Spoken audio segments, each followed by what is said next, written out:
لا حول ولا قوة إلا بالله العلي العظيم. بسم الله الرحمن الرحيم. الحمد لله رب العالمين، والصلاة والسلام على سيد المرسلين أبي القاسم محمد وآله الطيبين الطاهرين الذين أذهب الله عنهم الرجس وطهرهم تطهيرا.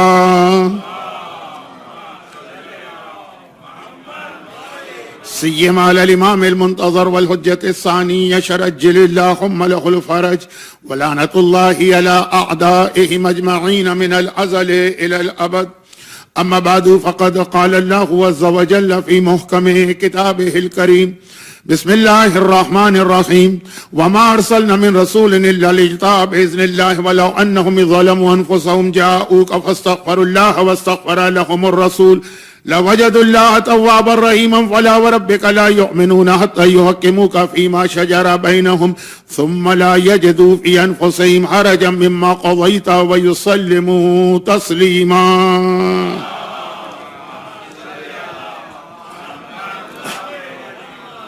1448 ہجرہ 2026 کے ایام ازا کا آخری عشرہ ہے. فرسٹ آف ربیع الاول کی مناسبت سے کل رات کو میں نے کچھ گفتگو کی تھی، تو بعد میں پتہ چلا کہ شاید یہاں پہ چاند ہو گیا ہے، یعنی وہ بالکل صحیح ڈیٹ کے مطابق تھی. ایک مختصر سے بات یہ عرض کر دوں کہ بعض چیزیں ذرا بہت لائٹ وے میں جوک کے انداز میں کہی جاتی ہیں، لوگ اس کو سیریس لے لیتے ہیں، اور بہت سیریس باتوں کو لوگ بہت ہی زیادہ لائٹ سمجھتے ہیں. جوک کر رہے ہیں مولانا. وہ جو لائٹ بند کرنے کی بات میں نے کی تھی وہ خالی مذاق کی بات تھی، کیونکہ کبھی کبھار بائی مسٹیک کسی سے لائٹ بند ہو جاتی ہے، کبھی کسی جگہ پہ آٹو پر ہوتی ہے لائٹ. تو اتنا تو مجھے یقین ہے کہ یہاں پہ تو کوئی نہیں کہے گا، چاہے وہ ایگزیکٹو کمیٹی، ٹرسٹ، کسی بھی بڑی پوزیشن پر ہو، کہ مولانا آپ امام بارگاہ سے نکلے ہیں. اچھا، اب یہ جو تاریخیں ہیں 1 ربیع الاول to 8 ربیع الاول، کل بھی میں نے اس کے حوالے سے ایک بات کہی تھی، اور آج جو ابھی یہ مرثیہ پڑھا جا رہا تھا یا سلام پڑھا جا رہا تھا یا نوحہ پڑھا جا رہا تھا، اس کے مناسبت سے بات کو ایک اور اینگل سے بہت شروع میں بیان کیا جائے، کیونکہ مصائب میں اسی انداز سے اور اسی کانٹیکس میں پڑھنے کا ابھی ارادہ رکھتا ہوں. بہت ساری چیزیں ایسی ہوتی ہیں کہ ہمارے مغز میں ہوتی ہیں، لیکن مجلس کہیں سے کہیں چلی جاتی تو آخر میں وعدہ پورا نہیں ہو پاتا. دیکھیے، اب اس وقت ایک مسئلہ تو چل رہا ہے، اور وہ یہ ہے کہ پہلی ربیع الاول چونکہ مولا کائنات کے بستر رسول پہ سونے اور پیغمبر اسلام کے ہجرت کرنے اور مسلمانوں کے لیے ایک اسلامک گورنمنٹ قائم کرنے کی تاریخ ہے. ہجرت جب مولا سے پوچھا گیا کہ ہمیں بھی اپنا ایک اسلامک کیلنڈر بنانا، تو کون سا ایسا موسٹ امپورٹنٹ ایونٹ ہے کہ جس کو ہم کرائیٹیریا بنائیں؟ پیغمبر کی ولادت یا پیغمبر کا اعلان رسالت کا نہیں، ہجرت. تو اب یہ بہت اہم ایک ایونٹ ہے، بہت اہم واقعہ ہے کہ مولا ہی کے مشورے پر یہاں سے اسلامک کیلنڈر بنا. آج 1448 ہجرہ ہے. پیغمبر کی برتھ کو 1448 سال نہیں ہوئے، اعلان رسالت کو 1448 سال نہیں ہوئے، ہجرت کو. تو اب یہ ایک بہت خوشی کا موقع ہے.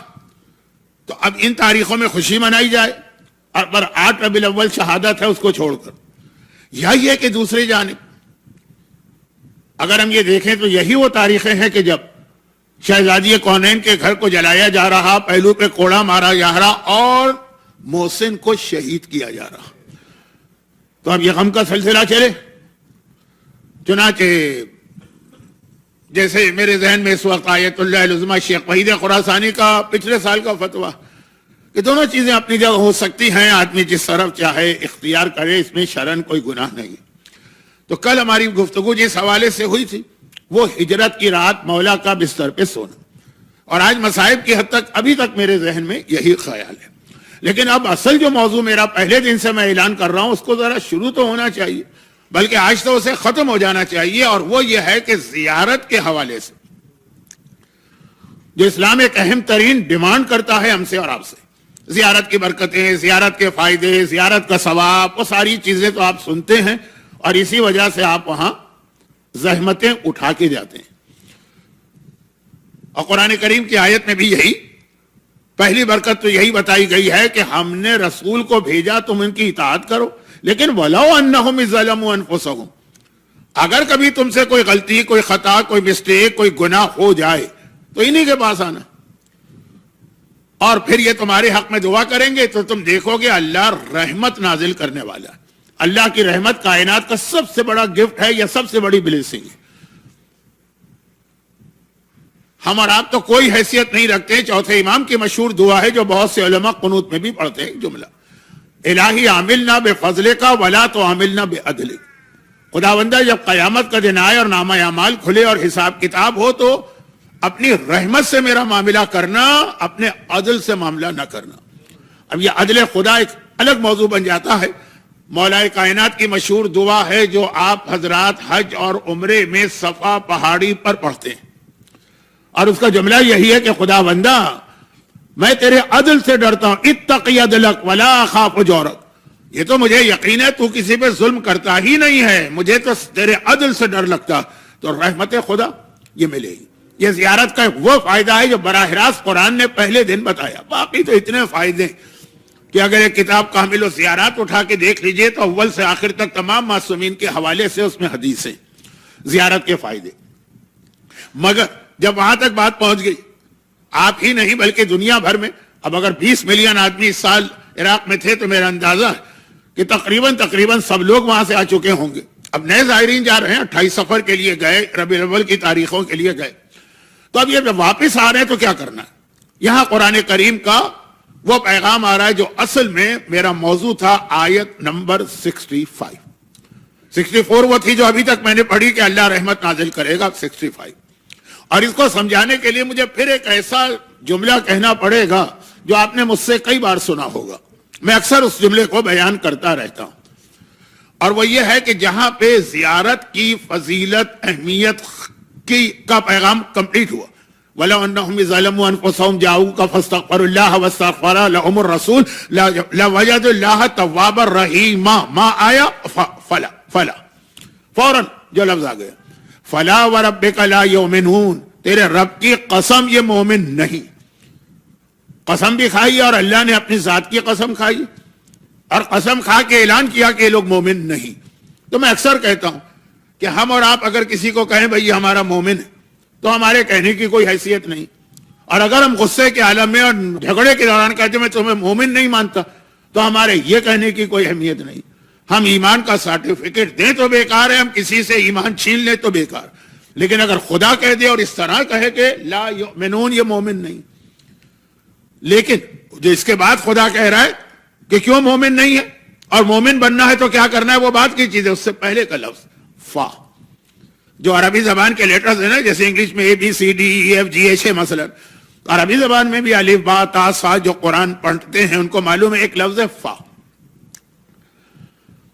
فا کا مطلب یہ ہوتا ہے کہ دو چیزیں ایک دوسرے سے اتنی ملی ہوئی ہوں، الگ الگ ہوں لیکن اتنا ایک دوسرے سے ملی ہوئی ہوں کہ سیکنڈ کیا، آج کل تو سیکنڈ سے بھی چھوٹی چیزیں نکل آئی نا، مائکرو سیکنڈ وغیرہ، اتنا ابھی بیچ میں گیپ نہ ہو، اس کے لیے لفظ فا آتا ہے۔ اور میں اس کے لیے پاکستان کے بعض علماء کا ایک نقطہ دہراتا ہوں اور پھر کہتا ہوں جہاں تک انہوں نے کہا اس کے آگے مجھ سے بھی ایک بات سن لیجئے۔ یہ آج کا جو پیغام ہے وہاں تک نہیں جا رہا، لیکن وہ پیغام لفظ فا سے قرآن نے دیا۔ ولو بار بار آیت نہیں پڑھ رہا ہوں کیونکہ آیت بہت لمبی ہے۔ فاستغفر اللہ واستغفر لهم الرسول وجد اللہ توابا رحیما فلا ربک، فا گیا، فا کی طاقت بتا رہا ہوں، فا کہتے کسے، بہت مشہور جملہ ہے پاکستان کے بعض بڑے بڑے اسپیکرز کا، خطیب، اور یہ جملہ وہ کہتے ہیں سورہ یاسین کی آخری آیت سے کنیکٹ کر کے، اور سورہ یاسین کی آخری آیت کو کنیکٹ کرتے غدیر سے، جہاں تک وہ بات کہتے پھر تو مجمع واہ واہ نعرے جو آپ کو میرے یہاں تو موقع بھی نہیں ملے گا، اب میں اس کے آگے پھر اس کو کنیکٹ کرتا ہوں سورہ کوثر سے۔ تو فا کی طاقت سمجھانا ہے، یہ اس وقت ان نقطوں کی تفصیل میں نہیں جا رہا ہوں۔ سورہ یاسین کی آخرت انما امرہ اذا اراد شیئا ان یقول لہ کن فیکون، اللہ کی طاقت بتا رہا ہے قرآن، یعنی اللہ خود اپنی طاقت بتا رہا ہے۔ انما امرہ اذا اراد شیئا، جب میں کسی چیز کا ارادہ کرتا ہوں تو قل، میں کہتا ہوں کن، کن مانے ہو جا، فیکون ہو جاتی. اب یہ ہے کہ کسی مومن کو کسی آرگومنٹ اور ڈیبیٹ میں نہیں پڑنا. جب اللہ کہے کن وہ چیز ہو جاتی ہے تو کتنا ٹائم لگتا ہے اس چیز کے ہونے میں؟ 1 سال، 6 مہینے، 1 مہینہ، 1 ویک، 1 دن، 1 گھنٹہ. جب اللہ کوئی کام کرنا چاہے اور کن کہہ دے کہ ہو جا فیکون، قرآن کہتا ہے وہ ہو تو جاتی، لیکن کتنا ٹائم لیتی ہے وہ چیز؟ 1 سیکنڈ بھی نہیں. وہ بائبل کی بھی پہلی آیت غالباً یہی ہے نا کہ لیٹ دیئر بی لائٹ، نور ہونا چاہیے، پہلی آیت بائبل کی اولڈ ٹیسٹیمنٹ، اور روشنی ہوگی. فا، یہ فا کی طاقت ہے. بس اب آپ اللہ کی طاقت ذہن میں رکھیے کہ اللہ ایک کام کا ارادہ کرے اور کہے ہو جا تو کتنا ٹائم لگے گا، وہ فا ہے. اگر آپ کہیں 1 سیکنڈ بھی نہیں لگے گا تو فا اسے کہتے ہیں کہ 1 سیکنڈ سے پہلے بھی جو کام ہو جائے. حتیٰ جس چیز میں ٹائم چاہیے ہی چاہیے، لیکن اللہ چاہے تو وہاں وہ بھی نہیں. بچے کو پیدا ہونے کے لیے 9 مہینے چاہیے، لیکن اگر اللہ چاہے تو ادھر کن کہے اور ادھر وہ ہو جائے گا. حضرت مریم کے کیس سے لے کر کئی انبیاء کے کیس تک یہ واقعات ہیں. میں جان نہیں رہا ہوں کیونکہ موضوع پھیل رہا ہے. کل میری نہ صرف یہ کہ اس دفعہ کی آخری مجلس ہے بلکہ شاید ہمیشہ کی آخری مجلس ہے اس میں. اب اس جملے پہ آگے کوئی ریئیکشن شو نہ کیجیے گا، ایسا نہ ہو کہ بعد میں 15 منٹ میں لے لیں آپ مجلس کے بعد، کل بات ہوگی. تو خلاصہ یہ ہے کہ فا، اللہ کہتا ہے ہو جا تو ہو جاتی ہے وہ چیز. اب یہاں سے ہمارے علماء کہتے ہیں کہ یہ فا کی طاقت سمجھی. آؤ غدیر خم میں پیغمبر نے یہ نہیں کہا کہ میرے بعد علی جانا چاہیے، کہا من کن تو مولا فہذا علی مولا. جہاں میں مولا ہوں فا سے بتایا وہاں علی مولا ہے. اللہ کے کن و فیکون کہنے میں جتنا فاصلہ ہے اتنا ہی رسول کی ولایت اور علی کی ولایت میں فاصلہ. یہ فا کی طاقت ہے. فا یہ عربک الفابیٹ کا ایک لفظ ہے. اچھا اب یہ تو یہاں پر تو باقی تمام علماء کہتے ہیں اس کے آگے میرا اپنا ایک اسٹائل ہے. میں اس چیز کو مانتا ہوں، یہ نہیں کہ نہیں مانتا ہوں، لیکن کہتا ہوں یہی طاقت. آگے دیکھ لیجیے، کیونکہ آج جو مجھ سے پہلے مجلس سے پہلے کلام پڑھا جا رہا تھا اس کے حوالے سے بھی یہ بات. انا اعطینا کل کوثر، اے حبیب ہم نے تجھے فاطمہ عطا کی. فاطمیہ کی مجالس نہیں ہے، ورنہ تو پھر کوثر کے معنی، کوثر کا انٹرپریٹیشن، کوثر کی ہسٹری وہ سب چھوڑ دیجئے. ہر ایک کو پتا ہے کوثر شہزادی کے ناموں میں سے نام. اب یہ تمہیں ہم نے فاطمہ عطا کی، جیسا کہ معصوم کی حدیث بھی ہے کہ اگر اس کائنات میں فاطمہ سے بڑی کوئی نعمت ہوتی تو خدا اپنے حبیب کو وہی عطا کرتا نا. خدا بیسٹ ہے اور بیسٹ انسان ہے تو اس کو بیسٹ چیز دی جائے گی نا. جیسا آدمی ہوتا ہے اس کے سٹینڈرڈ سے اس کو چیز دی جاتی. تو اب یہ پیغمبر کو کوثر دی گئی، یعنی فاطمہ سے بہتر خزانے قدرت میں کوئی نعمت ہی نہیں ہے. لیکن پھر کیا کہا خدا نے؟ فَصَلِّ لِرَبِّكَ. فاطمہ کا نتیجہ فا ہے کہ فوراً نماز پڑھو. یعنی فاطمہ اور نماز کے درمیان اتنا فاصلہ بھی نہیں ہو سکتا کہ ہم کا 1 سیکنڈ کا فاصلہ ہے. جیسے کن و فیکون میں کوئی فاصلہ نہیں، جیسے من کن تو مولا فہذا علی میں کوئی فاصلہ نہیں، اسی طرح فاطمہ اور نماز میں فاصلہ نہیں ہے. جو فاطمہ والا ہوگا وہ ہمیشہ نمازی ہوگا. یہ میرا اپنا ایک الگ موضوع، لیکن یہ فا کی طاقت سمجھا رہا ہوں. بہت زیادہ سمجھا دی فا کی طاقت. اب آ جائیے زیارت. قرآن نے کہا زیارت کرو، فائدہ بھی بتایا. ہمارے ہاں بہت سارے کام آدمی کرتا ہے کسی انسینٹیو کے ذریعے. اگر آپ زبردستی کروائیں گے وہ کام کرے گا، لیکن وہ زبردستی والے کام میں وہ مزہ ہی نہیں ہوگا. شوق دلایا جاتا ہے، موٹیویٹ کیا جاتا ہے، انسینٹیو دیا جاتا ہے. دنیا کی وہ تمام حکومتیں جو اپنے سٹیزنز کو بہت ساری فری سہولتیں اور ویلفیئر اسٹیٹ تھیں. انگلینڈ سب سے پہلے تھا، سویڈن ہے، ناروے ہے، ڈینمارک ہے، کینیڈا ہے، نیوزی لینڈ ہے، آسٹریلیا، سب واپس لے رہے. کیوں؟ اس لیے کہ لوگ عادی ہو گئے عیش و آرام کے. جب اتنا مل جاتا ہے گھر میں بیٹھے بیٹھے تو ان کو کام کرنے کا شوق ہی ختم ہو گیا، انسینٹیو بھی نہیں. بعض مسلمان وہاں پھر بھی کام کرتے ہیں اور اس سے ان کو بہت بینیفٹ ملتے ہیں. وہ کیا کام کرتے ہیں؟ بچے پیدا کرتے ہیں. خیر، تو جتنے یہی کام ہے ان کا کام ہی یہی ہے. جتنے بچے پیدا کرو گے اتنے زیادہ بینیفٹ ملیں گے. تو وہ اس کے اوپر بھی پابندی لگا رہے ہیں. خیر، تو خلاصہ یہ ہے کہ خود آدمی دل سے ایک کام کرے. بہت فرق ہوتا ہے پریشرائز کر کے آپ کو زبردستی ایک کام کرایا جائے اور ایک آپ خوشی سے کرے. تو قرآن نے کہا توابا رحیمہ، ساری برکتیں بتائیں. فلا وربک، جب تم زیارت کے لیے گئے اور یہ برکتیں ملی تو فلا وربک، اب تمہیں کیا کرنا اور کتنے دنوں کے بعد کرنا ہے؟ بھائی ہم زیارت کر کے آئے، 1 مہینہ تو ہم کو آرام کرنا ہے نا، پھر ہم اسٹارٹ کریں گے. 6 مہینے تو ہمیں مل جائیں گے نا. نہیں، طاقت سمجھیے، سیکنڈ بھی نہیں. اور وہ میں پوری آیت کا ترجمہ نہیں کر رہا ہوں، خلاصہ بتا رہا ہوں کیونکہ ٹائم بہت کم ہے. فلا ربک لا یؤمنون حتی یحکموک فیما شجر بینہم ثم لا یجدوا فی انفسہم حرجا مما قضیت. پس زیارت کرنے کے بعد مومن کو ایسا ہونا چاہیے کہ جو حکم اے حبیب تو دے گا وہ اس کو مانے، بلکہ اس طرح مانے کہ دل میں بھی یہ خیال پیدا نہ ہو کہ آخر یہ کیوں کہہ دیا. بہت ساری چیزیں آدمی مانتا ہے، قبول کرتا ہے، اعتراض نہیں، نو آرگومنٹ، نو ڈیبیٹ، لیکن یہ کہ دل میں خیال آتا ہے کہ آخر کیوں، وائے، دل میں. ثم لا، ایک وسوسہ ہوتا ہے شیطانی، وہ نہیں، یہ ہے کہ باقاعدہ سوچنا. وَيُسَلِّمُ تَسْلِيمًا، بس ان کا کام یہ ہوگا حکم تیرا آتا جائے، یہ سر جھکاتے جائیں، اور کس طرح سے، ایک سیکنڈ کا فاصلہ بھی نہیں ہونا چاہیے. اب یہ ظاہر، یہ آیت زیارت کے حوالے سے بھی آئی ہے. سلموا تسلیما والی آیت سورہ احزاب میں ویسے ہی آئی ہے رسالت کے حوالے سے، یہاں زیارت کے حوالے سے. اور یہاں پہ یہ عرض کر دوں ایک جملہ، اس کی تشریح میں آج نہیں کروں گا، بلکہ کئی بار یہ جملہ کہہ چکا، اور ہر مرتبہ میں نے یہی کہا کہ کسی اور موقع پر. مولا کی ایک حدیث ہے، چونکہ اس کا تعلق شہزادی کونین کے گھر جلنے سے. مولا کی ایک حدیث، چھٹے امام نے بھی اس کو ریپیٹ کیا کہ تمام اصحاب میں رسول میں افضل ترین سلمان فارسی، ایمان کے 10 درجے، 10 آؤٹ آف 10. آج جمعہ کا دن تھا، جہاں جہاں نماز جمعہ کے اندر سورہ جمعہ پڑھا گیا، وآخرین منہم لما یلحقوا بہم والذی بعث فی الامین رسولا منہم یتلو علیہم آیاتہ ویزکیہم ویعلمہم الکتاب والحکمہ وان کانوا من قبل لفی ضلال مبین وآخرین منہم. کہا یہ تو مکے والے ہیں جن میں رسول آیا، لیکن ایک بات کا گروہ آئے گا جو ان سے بھی افضل ہوگا. پیغمبر نے سلمان کے کندھے پہ ہاتھ رکھ کے کہا یہ سلمان کی قوم کا ذکر ہے. تو باقاعدہ سورہ جمعہ کے اندر تذکرہ بھی ہے، اور ہر جمعے کو یہ سورہ پڑھنے کا ریکمنڈیشن بھی ہے. حتیٰ یہاں نماز جمعہ نہیں ہوتی، وہاں بھی حکم ہے ظہر کی نماز میں یہ سورہ پڑھو. تو سلمان فارسی کا اسٹیٹس، لیکن معصوم نے کہا ایک چیز میں مقداد سلمان سے بھی آگے، ایک چیز میں، اور وہ یہی چیز تھی، وہ یہی چیز تھی. چلیں جملہ آ گیا تو کہی دوں کہ جب یہ سارے مظالم ہو رہے تھے شہزادی پر، سلمان بھی امام کے ساتھ تھے. دل میں خیال آیا کہ علی تلوار کیوں نہیں نکال رہے. مقداد کے دل میں اتنا خیال بھی نہیں آیا، جو علی کر رہے ہیں ٹھیک کر رہے ہیں. تو خلاصہ یہ ہے کہ یہ والا جذبہ کہ دل میں بھی خیال نہ آئے، یہ قرآن کریم نے خالی سلمان فارسی اور مقداد سے نہیں مانگا، ہر زیارت کرنے والے سے مانگا. تو اب خلاصہ یہ نکلا پیغام کا کہ زیارت کرو تو 2 4 6 ہفتے کی تم کو چھٹی نہیں دی جا رہی ہے. اب جو زیارت کر کے آؤ گے تو اس طرح سے اطاعت رسول کا جذبہ لے کر آؤ گے کہ ایک سیکنڈ کا فاصلہ بھی نہ ادھر حکم آئے تم اس کے اوپر عمل کرو. جیسے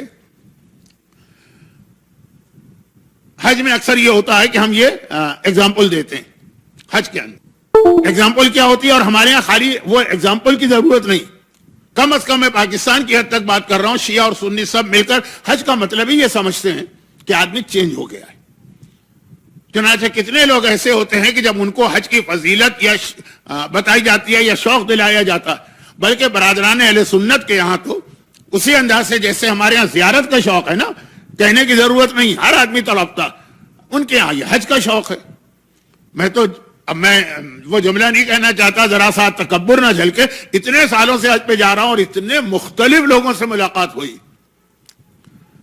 آپ حضرات کے لیے حج کوئی مسئلہ نہیں، جب آپ کا موڈ ہوگا آپ اٹھائیں گے $10,000 $12,000 تو آپ لوگ یوں ہی پھینک دیتے ہوں گے. میں اندازاً کہہ رہا ہوں، مجھے کچھ نہیں ملتا، لیکن جو انداز ہے کہ پھینکنے کا مطلب یہ نہیں ہے کہ ضائع کر دیتے ہیں شراب میں یا جوئے میں. بس زیارت پہ چلے گئے، عمرے پہ چلے گئے، حج پہ چلے گئے، 2 دفعہ زیارت پہ گئے، 4 دفعہ گئے. لیکن برادران سنت کیا ایسا ہی حج کا شوق ہے. اور کس طرح شوق میں جانتا ہوں، 25 سال ان عورتوں نے کپڑے سی کے گھر میں پیسے جمع کیے اور وہ حج پہ جاتے ہیں تو عجیب جذبے سے جاتے ہیں. اور اس کے بعد پھر وہ بات کی بات چھوڑ، تو اگر کسی سے کہا جاتا ہے کہ بھائی حج کرو، اس کا جواب یہ ہوتا ہے، میں اپنی کمیونٹی کی بات نہیں کر رہا ہوں، اپنی کمیونٹی بھی اس میں، مولانا ابھی تو ہم جوان ہیں، حج بڑھاپے میں کریں گے. ریزن کیا ہے؟ ابھی آ رہا ہے، حج کرو. کہا جی ابھی تو ہمارا انٹرسٹ اور بیاج کا بزنس ہے، ابھی کیسے حج کر سکتے ہیں؟ 7 بھائی تھے، ان سے کہا حج کا، تو کہا کہ سب ایک ساتھ تو نہیں جائیں گے، ایک ایک کر کے جائیں گے، 6 چلے گئے. کہا اب 7ویں کی باری کا نہیں، ابھی ٹھہر جائیے 15-20 سال، دکان کے کیش پر تو یہی بیٹھتا ہے، حساب کتاب تو یہی رکھتا ہے. اس سب کا خلاصہ یہ ہے کہ ذہن میں تصور ہے کہ حج کرو گے تو واپس آگے گناہ نہیں کرنا. تو اب اس وقت حج کرو کہ جب پھر گناہ کی ضرورت نہ رہے. مثلا جوان آدمی کو گناہ کرنا، اب بوڑھے ہو جائیں گے، طاقت بھی نہ رہے گی گناہ کی، یا اگر طاقت ہوگی تب بھی دل نہیں چاہے گا تو اس وقت حج کریں گے تاکہ اس کے بعد گناہ نہ ہو. یہ ہے کنسپٹ. اب یہ سود کا کاروبار ہے، بیاج کا کاروبار ہے، انٹرسٹ کا کاروبار پھیلا کے رکھا ہے. ہمارے یہاں بھی ایسے لوگوں کو لون دیتے ہیں اور انٹرسٹ لیتے ہیں. بدترین گناہ جو قرآن کی آیت میں ہے کہ تم اللہ سے جنگ کر رہے ہو. بعض گناہوں کو یہ شدت حدیثوں میں تو آئی ہے، قرآن کے الفاظ بہت سلیکٹڈ ہیں لیکن اس گناہ کے بارے میں لیکن کہا ٹھیک ہے کریں گے حج، لیکن ابھی تو ہمارا سورس آف انکم یہی ہے. جب وہ ایج آ جائے گی کہ ریٹائر ہو جائیں گے، اب انکم یہ بند ہو جائے گا، سورس آف انکم بند کر دیں گے تو چلے جائیں گے. دکان کے کیش پہ بیٹھ رہا ہے تو وہ ہر وقت فراڈ اور چیٹنگ کرتا ہے. 6 بھائی تو نہیں کر رہے ہیں تو وہ کر کے آ گئے. اب اس کو اس وقت کے لیے رکھا ہے کہ جب یہ سارا وہ ریٹائر ہو جائے گا. تو یہ ساری چیزیں تصور کیا. اچھا اب یہ دیکھیے نیت ان کی بہت اچھی ہے، نیت عمل غلط ہے. حج کو ڈیلے کر رہے ہیں اس وجہ سے. نیت تو اچھی، نیت کیا اچھی ہے کہ جب حج کر لو پھر کیا گناہ، پھر نہیں ہونا چاہیے. اسلام میں ایسے کئی واقعات ہیں کہ لوگوں کی نیت اچھی تھی، عمل غلط تھا. تو بعض لوگ اتنی یعنی سنسیئرٹی کے ساتھ یہ کرتے تھے کہ ان کو اپریشیٹ بھی کیا گیا. بھائی مشہور حدیث ہے، پیغمبر نے جیب سے 12 درہم نکالے، 1 2 3 4 5 12 اور علی کو دیا اور کہا کہ اے علی یہ میرا لباس اب بہت پرانا ہو گیا، بہت پھٹ گیا ہے، بہت سیدھا ہے، جا کے مارکیٹ سے ایک نیا لباس لے کے آ جاؤ. وہ جو عربی کرتا ہوتا ہے. مولا گئے اور لباس لے کے آ گئے. اچھا اب وہ لا رہے ہیں پیغمبر کے لیے لباس. تو علی کے ذہن میں جو پیغمبر کی عظمت ہے تو جو بہترین لباس تھا وہ خرید کے لائے. جیسا کہ میں نے کہا نا کہ جب آپ کسی کے لیے کوئی چیز لیتے ہیں تو آپ یہ دیکھتے ہیں کہ وہ کس پوزیشن کا آدمی ہے، اس کے اعتبار سے اس کو گفٹ دیتے ہیں، اس کی حیثیت کو دیکھتے ہوئے. بہت ہی معمولی غریب آدمی ہے، توہین کی نیت سے نہیں کہہ رہا ہوں، تو اس کو آپ بہت مہنگی چیز نہیں دیں گے اور اس کے لیے مصیبت بن جائے گی. اگر آپ یہ کیا پتہ نہیں، مجھے امریکہ کا تو نہیں پتا، ہمارے یہاں ویسٹرن کنٹریز میں یورپ وغیرہ میں رولز رائس، فراری، لمنگانی، ایک سے ایک گاڑیاں ہوتی. یہاں تو ہر چیز الگ ہوتی ہے نا آپ کی. تو وہاں پہ اور کسی غریب آدمی کو دیں گے تو اس کا ٹیکس، اس کا مینٹیننس جو سال میں ایک دفعہ سروس ہے وہی اس کا مکان بکوا دے گی، اس کے لیے بیکار ہے وہ. پہلے زمانے کے بادشاہ جب کسی سے ریونج لیتے تھے اس کو ہاتھی دے دیتے تھے، وہ بہت بڑا گفٹ ملا ہے. گفٹ نہیں ملا، اب یہ ہاتھی کا جو مینٹیننس ہے، اس کی جو غذا ہے، یہ بیچارہ مر جائے گا اور بیچ بھی نہیں سکتا، بادشاہ کا گفٹ ہے. تو خیر جس کے لیے آپ لیتے ہیں اس کے لیے. اب یہ جو ہمارے یہاں ایک لفظ استعمال ہوتا ہے، پتہ نہیں آپ لوگوں نے سنا ہے کہ نہیں سنا ہوگا، بزنس میں جو چیز بھی ذرا تھرڈ کلاس ہوتی ہے نا، ہم لوگ اس کو کہتے ہیں ٹیمو. کوئی ہے چائنیز کمپنی نا، TEMU، بالکل تھرڈ کلاس چیزیں ہوتی ہیں، بیکار قسم کی. بعض اوقات ہم کہتے ہیں ٹیمو. اچھا یہ بھی میں بتا دوں کہ امریکن ایکسنٹ اور یورپین ایکسنٹ اور آسٹریلین ایکسنٹ میں بہت فرق ہوتا ہے. یہ میں نے اس لیے کہا کہ کبھی کبھار میں اتنی جگہ گھومتا ہوں، آپ نے مجھے یہ سکھایا، میں انگلینڈ میں جا کے کہوں گا، مجمع بولے گا نہیں ٹیمو نہیں ہے یہ فلاں، میں تو اسی میں مارا جاؤں گا. تو سن لیا کریں میرے غلط سلط پروننسیشن کو، یہ سمجھ کر کہ شاید کسی اور ملک میں وہ چلتا ہو. تو واپس رہی ہے ٹیمو. کوئی انتہائی تھرڈ کلاس ہمارا پرائم منسٹر بن گیا، ہم کہتے ہیں تو ٹیمو پرائم منسٹر. ایک باقاعدہ ایک لفظ مارکیٹ میں آ چکا ہے. تو اب یہ ہے کہ ٹیمو والی چیز آپ خرید کے اس کو دے رہے ہیں. اب جیسے ہم لوگوں کو اول تو لوگ گفٹ دیتے نہیں ہیں، میں تو لیتا بھی نہیں، جو دیتے ہیں تو ٹیمو سے دیکھ کے دیتے ہیں کہ بھائی یہ تو مولانا لوگ ہیں، غریب آدمی ہیں، یہ کیا ان کو کیا ضرورت ہے کوئی گفٹ دینے کی. نا دینا ہے تو ٹیمو اسی لیے $1 کی چیزیں ملتی ہیں، آدھے $. کی. تو چلیں بات یہ ہو رہی کہ اب علی رسول کے لیے کپڑے خریدنے گئے تو جو مارکیٹ میں، اور 12 درہم بھی پیغمبر نے دیے، تو 12 درہم کا لباس خرید کے لائے، اللہ کے رسول اللہ کے حوالے کیا.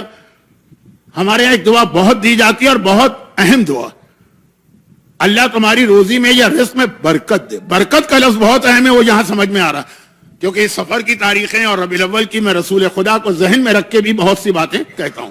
موضوع سے ہٹتا بھی نہیں ہوں لیکن واقعات رسول لا کہہ دیا. رسول نے دیکھا، کہا ہے علی یہ لباس بہت قیمتی ہے اور مجھے یہ لباس پہننا اچھا نہیں لگ رہا ہے. بعض اوقات معصوم نے ایک جملہ استعمال کیا، وہ اس روایت میں تو مجھے نہیں ملا، کہ بھئی اب ہمارا بڑھاپا آ گیا، اب یہ لباس ہم نہیں پہنیں گے. بعض اوقات اس طرح بھی کہتے ہیں کہ ٹھیک ہے اچھا لباس ہے، شاندار لباس ہے، جوان پہنے تو اچھا لگے گا، اب ہم 60 میں یا 60+ میں کیا پہنے. تو خلاصہ یہ کہ پیغمبر کا ایسے ہی جملہ تھا کہ لباس جو ہے نا بہت اچھا ہے، بہت قیمتی. علی تو اپنے حساب سے لے کر آئے تھے کہ رسول کو دینا.